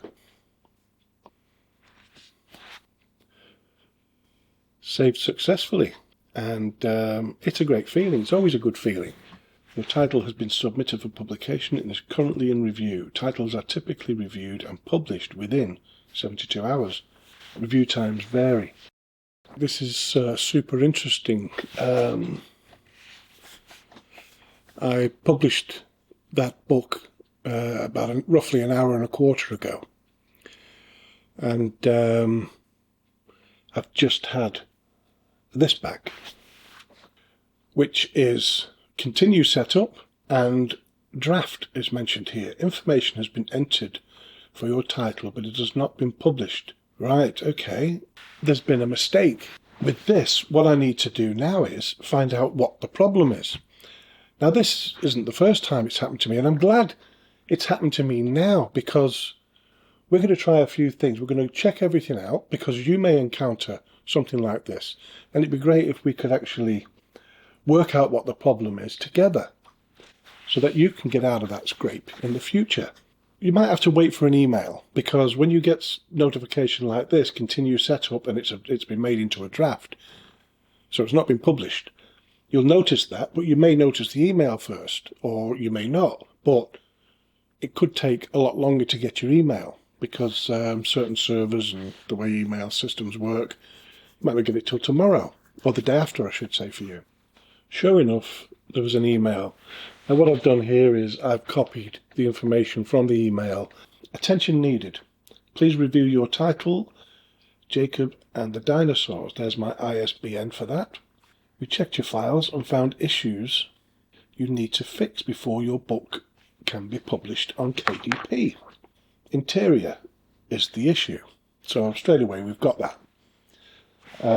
Sometimes it's a little bit hard to work out what they're actually getting on about. But anyway, add 0.125 to your book page width, and add 0.25 to the page height to ensure that the images in your manuscript extend beyond the edge of the page. Now, you'll remember when we first set up this page in this series, and we added the bleed to it. We added 0.125 to the width, and we added 0.25 to the height. Or did we? So what we need to do now is to go and have another look at our manuscript and make sure that those sizes are right. Because if they're not, it's back to the drawing board. So let me just go and check. Here we are in the manuscript. We could do with a little drum roll, I think, for this, because it makes you nervous that whether or not the sizes are right, because I'm going to have to then alter all of these pages if they're not.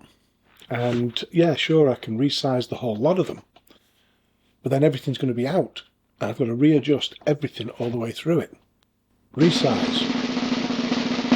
Now, by clicking resize in Canva, it will tell me what the sizes are. The current size is 8.625 by 8.75. Now that's the right size. That's the size we've set.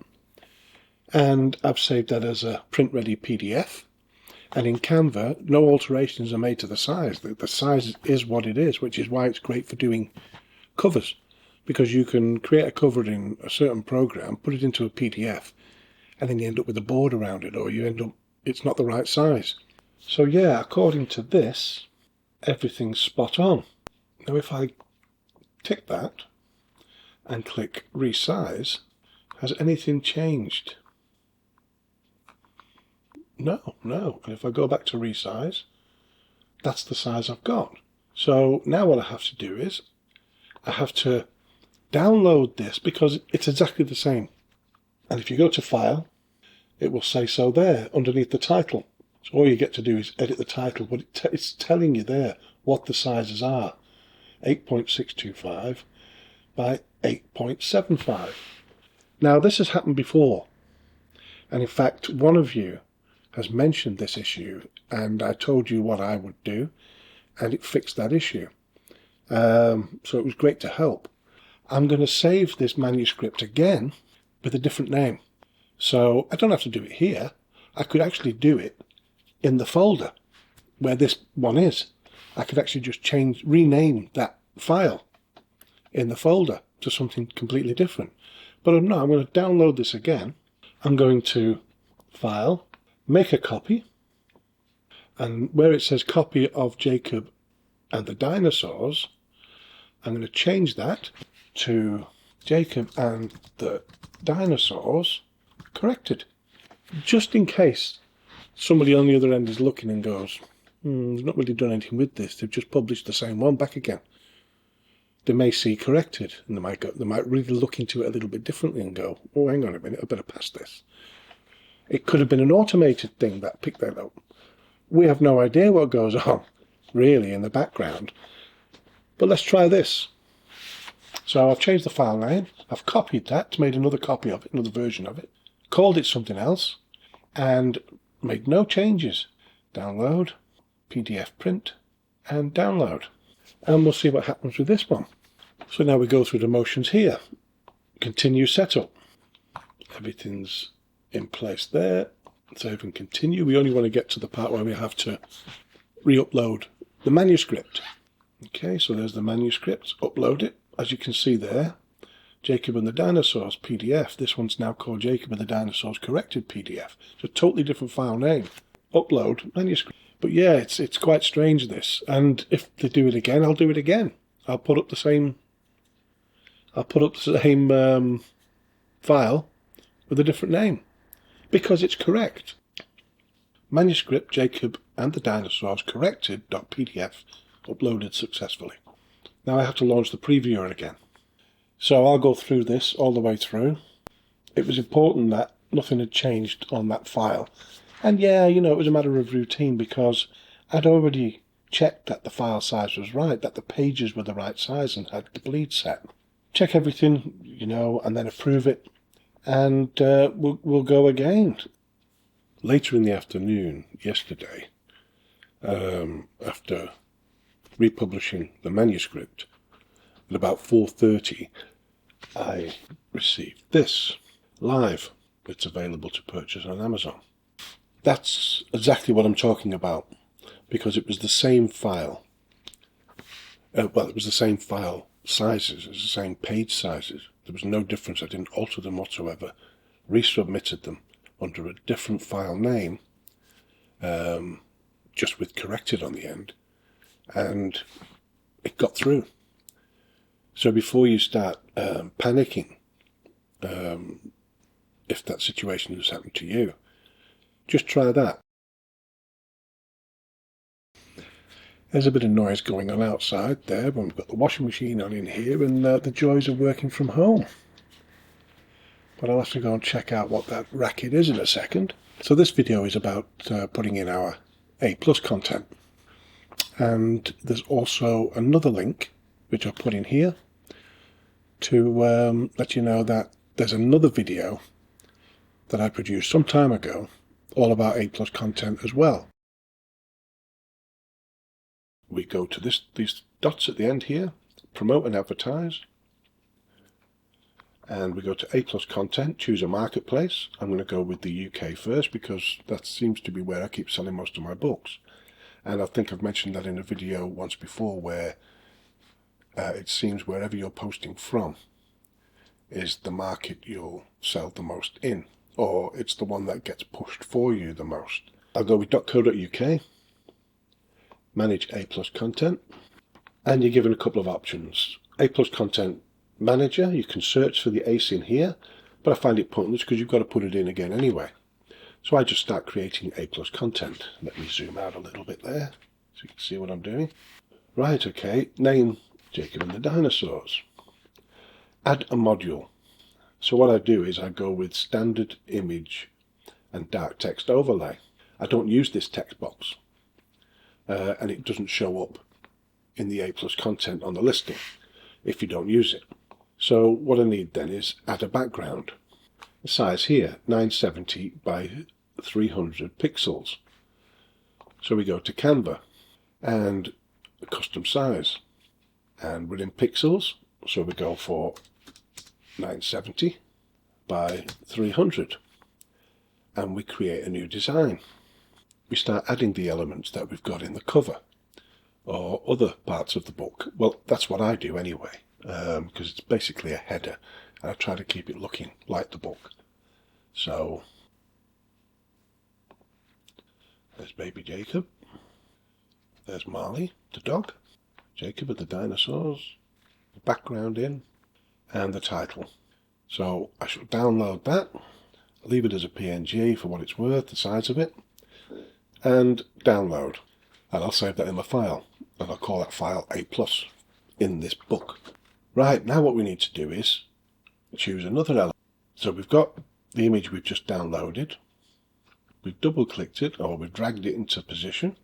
We'll title it Jacob and. So we add that. And like I say, don't worry about this if you're using this. You can have a play about. There's so many different ways of doing your A+, and you'll have a bit of fun. Add a module. Now I like this one because it'll let me show a few of the pages off and give a little bit of information underneath. And we're starting to build up this image here. Enter headline text. This will get seen. So Jacob and the Dinosaurs. Right, now I can start filling these in. The image is 2020 by 2020 pixels. That's a minimum size. Now, as long as you're roughly in that area, you've got no problem. You know, if it was 250 by 250 or 300, you know, you're better off trying to stay as clear as you can, because it will compress it down. But just don't go too big. Right, so what we do is we need these images. So we go back to Canva, and we add a page. Now we know that this is 300 because we've made this here 300 for the header. So that's fine, we can go inside that. Now what we need is elements. We go all the way down to frames, see all. I'm going to use a square, and I'll stretch that out a little bit, take it to the line. So I know that that's going to be around 250, 260 maybe. So that's ideal. I can copy that page and copy it again and copy it again. Now I've got 4 of those pictures ready to go in. I don't know, let's go with this one. I drag it into position just like we did with the double page spread. Double click it and I can move it about inside that frame and click on the outside of it, and that'll do for that one. Click on that, drag this one over, double click it, move it to the part that I want, click outside the frame and continue. We download each of the images separately. So download, we use transparent background because we want to get rid of all this white. All we want left is this that's in the frame. And we choose all pages off and we pick each one. So page 2. And I'm going to go for download now. There it is. No background. And I'll save it. And I'll do that with each image. So for example, I want the next one. I'll go with share, download, transparent background, take the all pages off and go for the next one, which was 3. Download and so on. And just until they're all done. So we've got them in our A+ content folder. So now we go back to Amazon and we start putting them in. So I'll click on that. Let's have that one in. So it's how we want it. And keywords for that one. Now the thing to do here is to make a list of all the words that you want to put in before you start doing this bit. So you're going to want a header.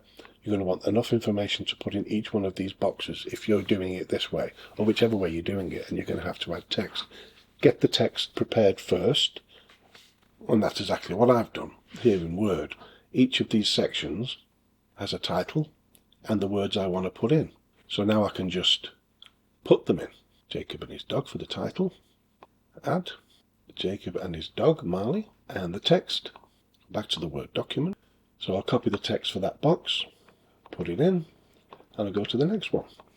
You know, I actually quite like the way that's sort of centered there. I'm going to have a little look and see in a second. Okay, so I'll put that in.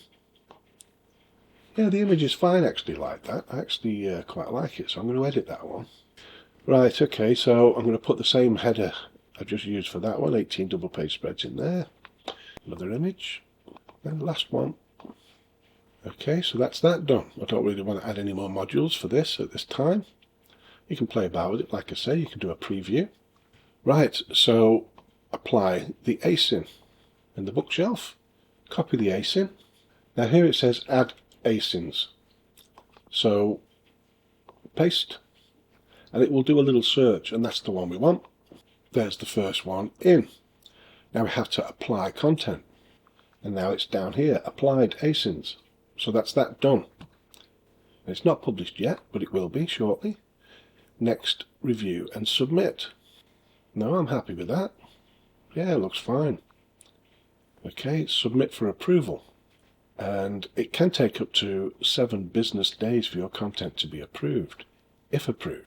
Up to 24 hours for it to appear on a digital page after it is published. Submit for approval. Your changes have been saved, your content was successfully submitted for approval, and that's basically it.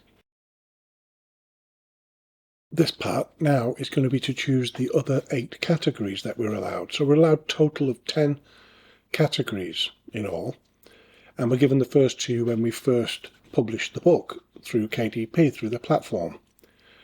And these next 8 categories can really pretty much be anything you want that you can find. Ideally, I'd suggest keeping the categories relevant with regard to your book. I mean, a lot of people, like I've said before, a lot of people will look for the most obscure category they can in order to be number 1 in that category, to get a bestseller in that category.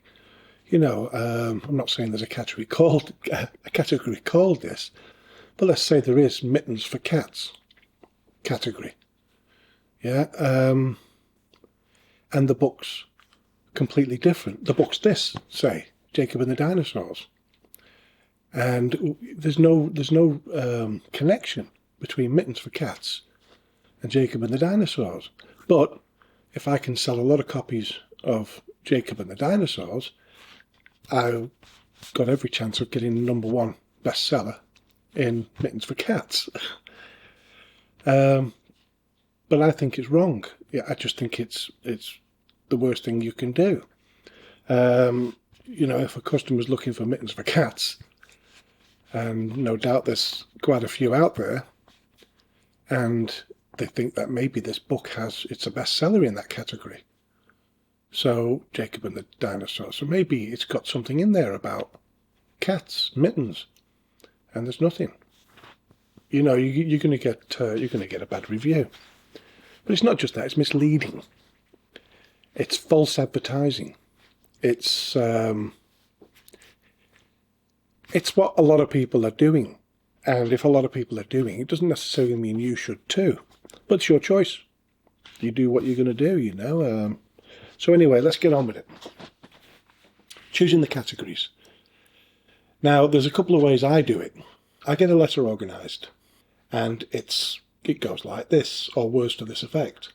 Dear Amazon, I would very much appreciate it if you would add my book, and I'll put the ace in there. In fact, we'll do that now. I would very much appreciate it if you would add my book, and that's the ace in. That's all you need. In fact, I could always put ace in, couldn't I? To these existing categories. I would be sure to leave feedback and thank you for your assistance. Kind regards. Now we go for the categories. Now I use two ways of doing it. I either use Amazon itself, and we'll do that first. We go here, all. We go down to books. And let's have a little look, see what suits us. Children's books for this one. And here's the categories. So we've got children's books, activities, animals and pets. So if I go on to that one, and we scroll down again, alligators, baby animals, birds, dinosaurs and prehistoric. Click on that one, just to see where we're going to end up. And that's a deadline, the dead end there. So then what we do is we type whatever it was. Books, children's books. Right, I mean, this is just an example, so you'll remember we were given two categories to choose from when we first published the book, the manuscript. This was one of them that we chose. So I don't need this one again. But this was an example of how we find them. So we can keep doing that through Amazon. And we'll start the next line off with books. And we have to use that symbol because that's the way they read it. And I've been told off for not using that before. So let's try animals and pets again. And what else have we got in here? Now we can go with pets, we can go with dogs. So let's just put that in anyway. And dogs. Okay, I'm going to get rid of this top line because it was only a bit of an example. So let's go for another. This time I'm going to use Publisher Rocket. Now I've been using Publisher Rocket for quite some time. And I do recommend it. I'm not affiliated to it. I've put dinosaurs in Publisher Rocket. And on books here, in category search, I've chosen the UK because it's where I am, obviously. I can check this out. I've put dinosaurs and it's given me books, children, books, animals, dinosaurs, science and nature, dinosaurs. Now, if we go to the question mark here, it says this is the Amazon bestseller rank for the #1 book in that category. 2,938, which is really quite high. So sales each day needed to reach the #1 spot in this category, you need 8. So to reach the #10 spot in this category, you would need 14,370 for the bestseller ranking. And that's not so bad. You know, that's achievable.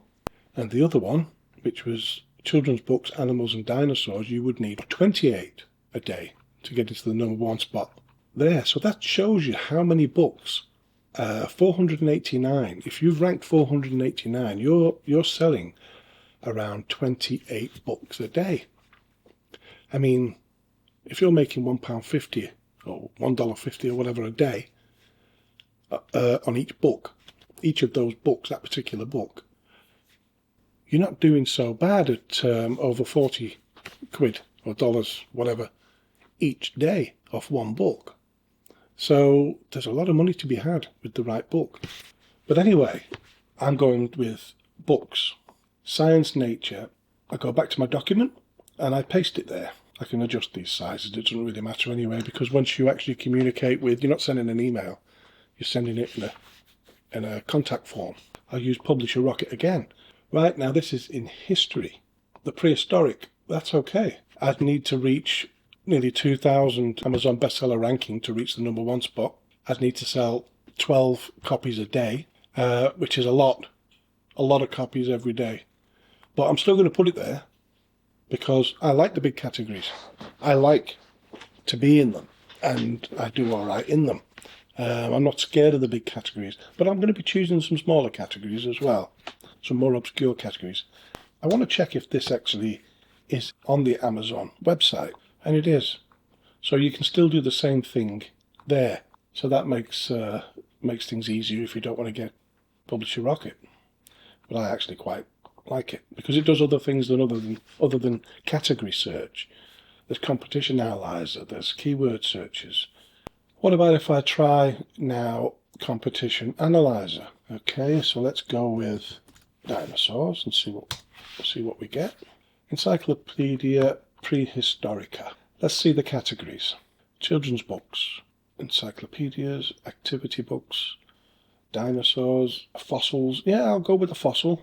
So I'll copy that. I mean, these are all quite high ranking, but it doesn't seem to be affecting that book. Monthly sales of around £4,000. I mean, that's a lot. Daily sales 181. I'd be quite happy with that, for sure. Who wouldn't be? Right, so what do we do when we've got all our new categories put together? Well, quite simple really, and I'll leave a link in the description. Copy. We open our bookshelf, our KDP bookshelf. We go to Help. We scroll right down to Contact Us. We click the top one, Amazon Store and Product Detail page, and then Update Amazon Categories. We then remove all the text that's in there, and we paste all the text that we've just created with the new categories. Make it look a bit tidy, give a bit of space between things. And that's it. We send message. And then we wait. And then what we get back is this. Well, hopefully we do. Hello, Stephen. I've added your book, Jacob and the Dinosaurs, to the following categories. And there they all are. Let me just have a quick run through. All the ones we've chosen. Yep, they're all there. All 8 of them. Now that's not always the case, because sometimes for whatever reason they can't find these categories, or they've chosen different categories. And even now, when these go in, they may not convert to the same categories, and you'll see that when you start making sales, because it'll say number, the BSR ranking in a particular category, and that category might not be the one you chose, but it'll be the closest thing that they feel is to it. So, and if you're missing a few, if they've not been able to do a few, then say, for instance, you've got 10 categories allowed, but you've only been able to fill 7, there's 3 not been done. You've got 3 more to add. So you can go through them and just say, add these 3. So, and then it says here, click here to rate our service. And that's exactly what you do. You click it. Thank you for your inquiry. Were you satisfied with your support? Yes. Excellent. 5-star. Finish. And so that's it. Regarding choosing new categories. I've enjoyed doing this. I've enjoyed doing the videoing for it and talking about it. And I've been itching to get it open. So we can have a look and see if there's any problems or not. Let me just move this out of the way in case you ever wonder what that is. It's just sugar-free Vimto, and I put a scoop or 2 of pre-workout in. So that's light. It gets me going. It keeps me moving, and I do a lot of heavy lifting. I do a lot of training. Enough. Right. Let's open this.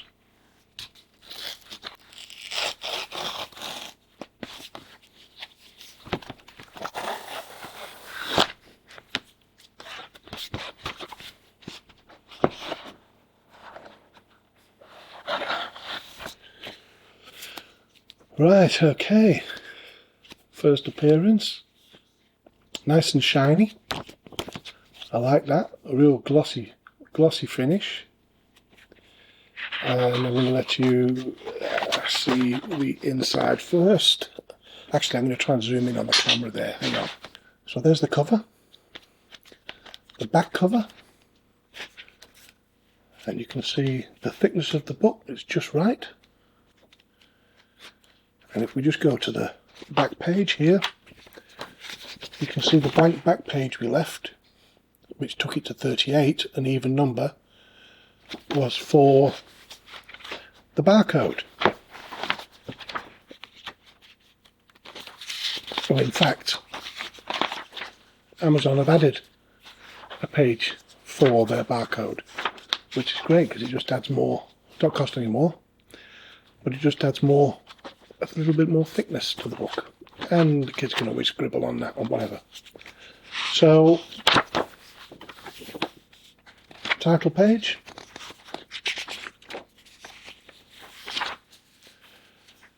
and the inside page with the double spreads. Now what I'm looking for is the colour meeting the edge without leaving any white lines around it, and the join in the middle, the white line in there being quite deep inside, and there's always a white line where they've not printed and where the page is put in, but it's well deep in there, so it's not a problem. Great. The red stands out nice. The darks, so have a double check then, I wasn't too sure.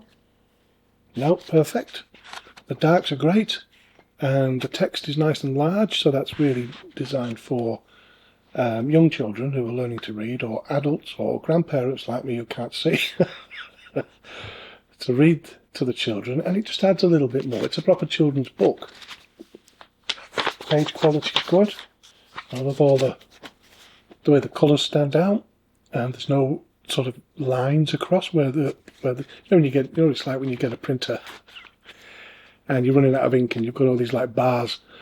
Well, sometimes I always expect to see that, but obviously it's a proper job.